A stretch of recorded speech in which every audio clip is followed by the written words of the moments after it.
India എന്നുള്ള രാജ്യത്തിൽ നമ്മള് നീതിന്യായ വ്യവസ്ഥ അല്ലെ, അപ്പൊ അതിലൊരു ബഹുമാനപ്പെട്ട, ഞാൻ പറഞ്ഞില്ലേ എല്ലാവരും അല്ലേ, ഞാൻ ഈ പറഞ്ഞ സിനിമാ നടന്മാരാണെങ്കിലും ഈ പറഞ്ഞ ബിസിനസ് ആൾക്കാരാണെങ്കിലും ഈ ജനാധിപത്യം, ജുഡീഷ്യറി, ഡെമോക്രസി, ഇതിലെല്ലാം 5% നല്ല ആൾക്കാരുണ്ട്. ഓക്കെ, ഞാൻ ഒരിക്കലും 100% ഞാൻ ഒരിക്കലും ഒരു കാര്യത്തിലും ഞാൻ പറഞ്ഞില്ല.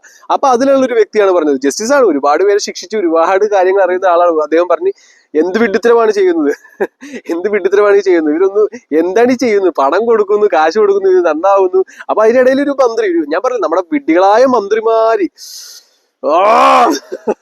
കുഴപ്പമില്ല, എല്ലാം ഞാൻ മാറ്റും, ഒന്ന് കാമായിട്ടിരിക്കും. ഓക്കെ, നിങ്ങളുടെ ഉള്ളിൽ എല്ലാം ഉള്ള ഒരു വിഷമമാണ് അല്ലെ, ഭരിക്കാൻ പറ്റുന്ന ആൾക്കാർ വിഡ്ഢികളായി പക്ഷെ ഒന്നും ചെയ്യാൻ സാധിക്കുന്നില്ല. അപ്പോൾ അതൊരിക്കലും എനിക്ക് സാധിക്കില്ല. കാരണം ഞാൻ പറഞ്ഞില്ല, എനിക്ക് അത്യാവശ്യം ഞാൻ ചിരിച്ചും കാമക്രോധ ലോപങ്ങളെല്ലാം വിട്ടു നിൽക്കുന്ന ഒരാളാണെങ്കിലും എനിക്ക് വല്ലാത്തൊരു മുഖമുണ്ട്, ഭയങ്കര ദേഷ്യം, അഗ്രസീവ് ആയിട്ടുള്ള ഒരു ഫേസും ഉണ്ട്, ഒരു സ്വഭാവം എനിക്കുണ്ട്. അപ്പൊ അതെനിക്ക് പുറത്തിയടിക്കാൻ പറ്റില്ല. അപ്പോൾ അതുള്ളതുകൊണ്ട് തന്നെ ഈ പറയുന്ന ആ ഒരു വീട്ടിൽ പറയുന്നത് പാവങ്ങളായ കുറച്ച് നിരപരാധ കൊലപാതകവും പീഡനവും കഴിഞ്ഞ് വന്ന് കിടക്കുന്ന ആൾക്കാർ, അവർക്ക് കുറച്ച് പൈസ കൊടുക്കണമെങ്കിൽ നിങ്ങൾ എന്തിനാ ഇത്ര പ്രൊട്ടസ്റ്റ് ചെയ്യുന്ന, അവർക്കും അവിടെ സോപ്പും ഇതൊക്കെ മേടിക്കണ്ടേ? അതായത് ചിക്കൻ ബിരിയാണി, മട്ടൻ ബിരിയാണി, മീനും കപ്പയും പുഴുക്കും എല്ലാം കഴിച്ച് സുഖമായിട്ട് ജീവിക്കുന്നു. അതായത് ആൾക്കാർക്ക് ഈ ബമ്പർ ലോട്ടറിയാണ്, ഒരു ജീവപര്യന്തം എന്നൊക്കെ പറഞ്ഞാൽ ലൈഫ് സെറ്റിൽ. അതായത് ഈ പാവങ്ങൾ പ്രവാസ ജീവിതം പോയിട്ട് 30 വയസ്സ് വരെ 30 വർഷം അവിടെ ജീവിക്കുമ്പോൾ കൊടവയറും ഹാർട്ട് അറ്റാക്കും സ്ട്രോക്ക് എല്ലാം വന്ന് കഷ്ടപ്പെട്ട് ആ ഒരു ജീവിതം വരുമ്പോൾ ഭാര്യയോടൊപ്പം ഒന്ന് പങ്കിടാൻ പോലും പറ്റില്ല ഒരു കിടക്ക. അപ്പൊ അതുപോലും ചെയ്യാതിരിക്കുന്ന സമയത്ത് അവിടെ ഇതെല്ലാം കിട്ടും, കഞ്ചാവും മയക്കുമരുന്നും എല്ലാം കിട്ടുന്നുണ്ട്. ഇതെല്ലാം എന്റെ കൂട്ടുകാർ ജയിലിൽ പോയിട്ട് ഞാൻ കേട്ട കാര്യങ്ങളാണ്. കഞ്ചാവും മയക്കുമരുന്നും എല്ലാം അവിടെ കിട്ടുന്നുണ്ട്. അപ്പൊ ഒരു luxury, ultra luxury, relax source കൊടുക്കുന്ന അൾട്രാ ലക്ഷറിക്കാട്ടിയും വലിയ ലൈഫാണ് ഇവിടുത്തെ LDF, UDF, BJP എല്ലാം മുൻനിർത്തി മൾട്ടിനാഷണൽ കമ്പനി ഇവിടുത്തെ ആൾക്കാരെ എല്ലാം മൃഗമാക്കാൻ വേണ്ടി അവിടെ ഒരു ലക്ഷ്യം ഒരുക്കുന്നത്.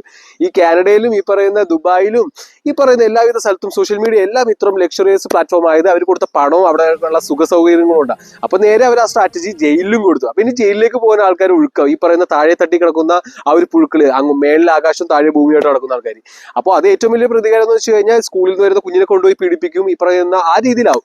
അപ്പൊ അതെല്ലാം ഞാൻ നിർത്തും. ഓക്കെ, നിർത്തുമെന്ന് വെച്ച് കഴിഞ്ഞാൽ 100% ഉറപ്പുള്ള കാര്യം ഞാൻ നിർത്തും. പിന്നെ എന്റെ ബാഹുവിന്റെ ക്ലാസ്സിൽ ഞാൻ ചെന്നപ്പോ അവിടുത്തെ ഫുഡിന്റെ മെനു ഇതാണ് ചോറ്, പയറ്, സാമ്പാർ, ഇതെല്ലാം ജനറ്റിക്കലി മോഡിഫൈ ചെയ്ത വെജിറ്റബിൾസ്. ഞാൻ പറഞ്ഞേ, ഞാൻ ഇതിനെക്കുറിച്ച് എല്ലാം റിസർച്ച് ചെയ്തിട്ടുണ്ട്. ഈ ലോ ക്ലാസ് അല്ലെങ്കിൽ മിഡിൽ ക്ലാസ് അല്ലെങ്കിൽ എബോ ആവറേജ് എല്ലാം ജീവിക്കുന്ന ആൾക്കാർ, ഈ പറയുന്ന ലക്ഷറീസ് ആണ് പണക്കാര്. കാരണം അവർ ഫോളോ ചെയ്യുന്ന ഇംഗ്ലീഷുകാരുടെ റൊട്ടീൻ, അവർ പിസ്സ, ബർഗർ ഇതെല്ലാം മേടിച്ചു കൊടുക്കുന്നു.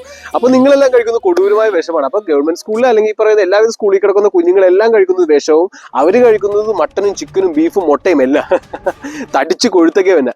അപ്പൊ ഇതെല്ലാം ചോദിക്കാതെയും പറയാതിരിക്കുന്ന വിഡ്ഢികളായ ഒരു കൂട്ടം മനുഷ്യർ ഇവിടെ ഉണ്ടായിപ്പോയി. കേരളത്തിലാണെങ്കിൽ 3.5 കോടി ജനങ്ങളുണ്ട്, ഇന്ത്യയിലാണെങ്കിൽ 140 കോടി ജനങ്ങളുണ്ട്. ഇവരെല്ലാവരും ആ ഒരു ഭയപ്പെട്ട് നിൽക്കുന്നത് എന്താണെന്ന് എനിക്കറിയില്ല. പക്ഷെ ഇതെല്ലാം ഞാൻ മാറ്റും. കാരണം എന്റെ വാക്കിൽ നിന്ന് വരുന്ന ആ ഒരു ശക്തി കേട്ടിട്ട് അവരുടെ മുമ്പിൽ നിൽക്കുന്ന ഒരാളുണ്ടായ പോലെ എന്ത് പ്രശ്നം വന്നാലും ഞാൻ നേരിടും. എനിക്ക് എന്തെങ്കിലും പറ്റിയതിനു ശേഷമായിരിക്കും എന്റെ പുറകിൽ നിൽക്കുന്നവർക്ക് പറഞ്ഞത്. അത് ഇത്ര വലിയ സിനിമാ നടന്മാരാണെങ്കിലും ബിസിനസ് ആൾക്കാരാണെങ്കിലും